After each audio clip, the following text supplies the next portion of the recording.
மசால் முட்டை செய்கிறதுக்கு அடுப்பில் ஒரு கடாய் வச்சுருக்கேன்.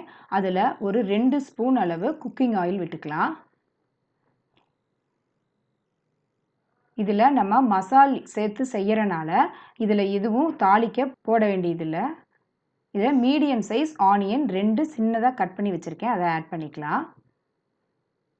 முட்டைக்கு எப்போதும் ரொம்ப வெங்காயத்தை வணக்கக்கூடாது, லைட்டாக ஒரு பெரட்டி விட்டுக்கலாம். இதில் ஒரு மீடியம் சைஸ் தக்காளியை மிக்சியில் போட்டு ஒரு 2 சுற்று மட்டும் சுற்றி எடுத்து வச்சுருக்கேன், அதை ஆட் பண்ணிக்கலாம்.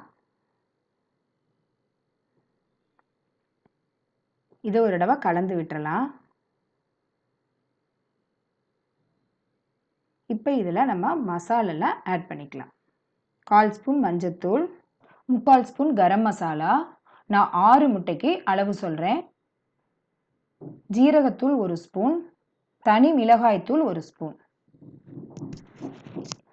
குட்டியாக கட் பண்ண க்ரீன் சில்லி, கொஞ்சம் கருவேப்பிலை குட்டியாக கட் பண்ணது, இஞ்சி பூண்டு பேஸ்ட்டு ஒரு 1.5 ஸ்பூன் ஆட் பண்ணிக்கலாம். அவ்வளோதான். மசாலோட பச்சை வாசம் போகிற வரைக்கும் ஒரு 10 செகண்ட் கிளறி விட்டுறலாம்.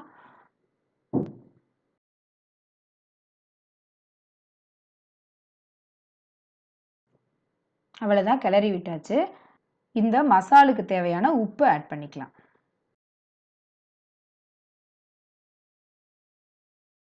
இந்த உப்பை நல்லா கலந்து விட்டுறலாம். அடுப்பை வந்து சிம்மில் வச்சுக்கணும், இல்லாட்டி அடி பிடிச்சிரும்.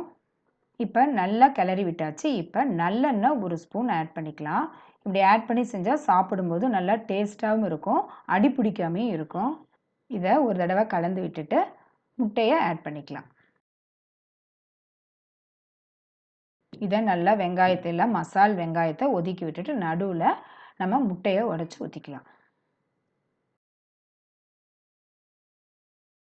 முட்டையெல்லாம் உடச்சி ஊற்றியாச்சு. இப்போ அந்த மஞ்சக்கருவை அப்படியே லைட்டாக உடச்சி விட்டுறலாம். இப்போ அந்த முட்டைக்கு தேவையான உப்பு மிளகுத்தூள் ஆட் பண்ணிக்கலாம். நான் 2மே கலந்து வச்சுருக்கிறேன், அதை ஆட் பண்ணுறேன்.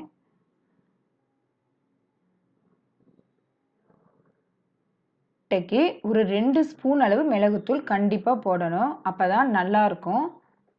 இப்போ அதோட ஒரு தடவை கலந்து விட்டுறலாம். நம்ம மிளகுத்தூள் போட்டதோட முட்டையை மட்டும் ஃபஸ்ட்டு நல்லா கலந்து விட்டுறலாம்.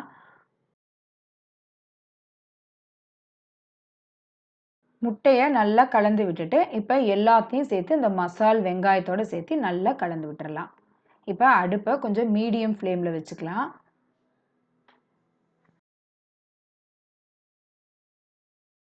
சூப்பரான மசால் முட்டை வறுவல் ரெடி ஆயிடுச்சு. இப்போ இதில் கொத்தமல்லி தழை தூவிடலாம். தூவி ஒரு பெரட்டி விட்டுடலாம். ஸ்டவ் ஆஃப் பண்ணிக்கலாம். அவ்வளோதான், சூப்பரான மசால் முட்டை வறுவல் ரெடி ஆயிடுச்சு. இது டிஃப்ரெண்ட்டான டேஸ்ட்டில் இருக்கும், எல்லாருக்குமே இது ரொம்ப பிடிக்கும். கண்டிப்பாக நீங்கள் நான் சொன்ன மெத்தடில் ஒரு நாள் செஞ்சு பார்த்துட்டு எப்படி இருக்கும் உங்கள் ஃபீட்பேக்கை கமெண்ட் பாக்ஸில் கமெண்ட் பண்ணுங்கள்.